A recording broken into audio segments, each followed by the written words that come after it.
Theodore Beza, Icones, John Wycliffe, Part 2.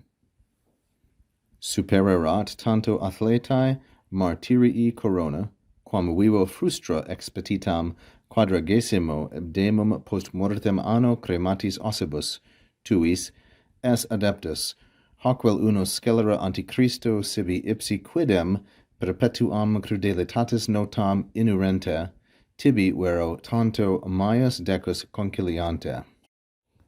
Floruit anno Domini 1372, obiit post variae certamini 1387, cremata sunt eius ossa Oxoniae anno Domini 1410.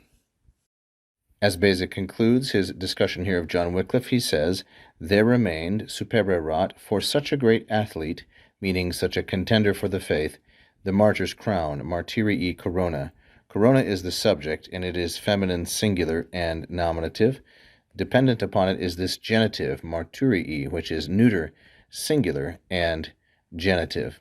Tanto athletai, referring to Wycliffe, masculine singular and dative. There remained for you, such a great athlete, the martyr's crown. A crown which, that's quam, the antecedent of which is corona, it was sought in vain while you were living, vivo, and this also masculine singular and dative.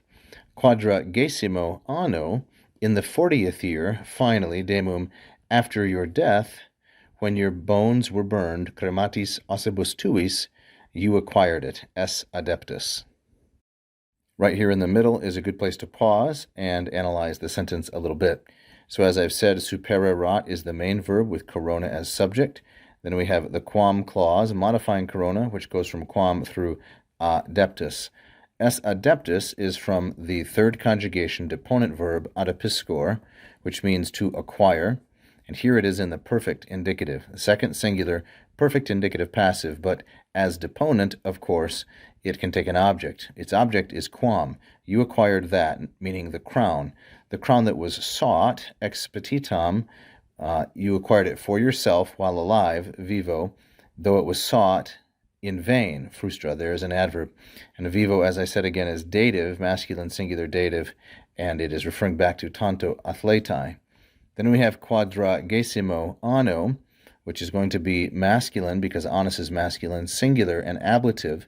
This is an ablative of a time when, in the 40th year, at last, demum, after your death, then you acquired it, crematis ossibus tuis, when your bones were burned. I would take this as an ablative absolute. Ossa, the noun, is neuter and plural, so here it's neuter plural ablative and modified by crematis and tuis. The sentence then concludes with two ablative absolute phrases, of which antichristo is the subject.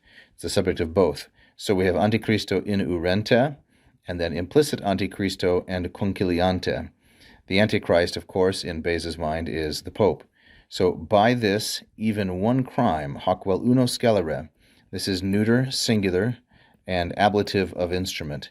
By this crime, even just one, the Antichrist in urente, this means to brand or to burn. You can see the verb uro, urare, to burn, with the preposition in, to brand. So by just this one crime, the Antichrist branded upon itself, sibi ipsa, in fact, the perpetuam notam crudelitatis, the lasting mark of cruelty. Now, sibi ipsi here is going to be masculine, singular, and dative. Masculine and singular because it refers to the Antichrist, and dative because it is the indirect object of in urente. So this present active participle in urente takes notam as its direct object and sibi ipsi as its indirect object.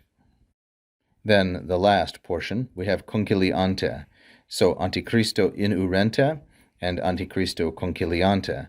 But, that's the vero, but for you, acquiring, the Antichrist acquired for you a much greater decus, a much greater honor, a far greater tanto. So here we have maius, which is going to be neuter, singular, accusative, and it is a comparative adjective modifying decus in the same gender number case. And here we have tanto, which is called an ablative of the degree of difference, a far greater. So not just greater honor, but a far greater honor it acquired for you by interring your bones, by exhuming your bones, I should say, and cremating them. Now, before we go on to the very last portion down here, let's look one more time at the superstructure of this very nice sentence. Again, the main verb is supererat, put first for convenience, with corona as subject. This gives rise to a relative clause, quam through adeptus es, which is modifying corona. The verb of which comes right at the end, es adeptus. This is followed by two different ablative absolute phrases, antichristo inurenta and antichristo conciliante. The first one has notam as object. The second one has decus. And if you remember lesson 1, the first episode on Wycliffe, decus was one of the very first words that Beza used in his description of John Wycliffe. Now then, just some statistics, you might say. He reached the peak of his powers, Floruit, in the year of our Lord, 1372. He died after variae certaminae. This is actually a fairly rare word. He died after multiple or different kinds of controversies in the year 1387. His bones, ossa eius, were burnt, cremata sunt, at Oxford, Oxoniae, feminine singular and vocative, feminine singular and locative, Anno Domini, in the year of our Lord, 1410. Thank you for watching. I hope you enjoyed that free lesson. Please like and subscribe, hit the bell. You can also become a patron at patreon.com/LatinPerDiem. And if you really loved it, you can leave a tip right here as a super fan. Thank you so much.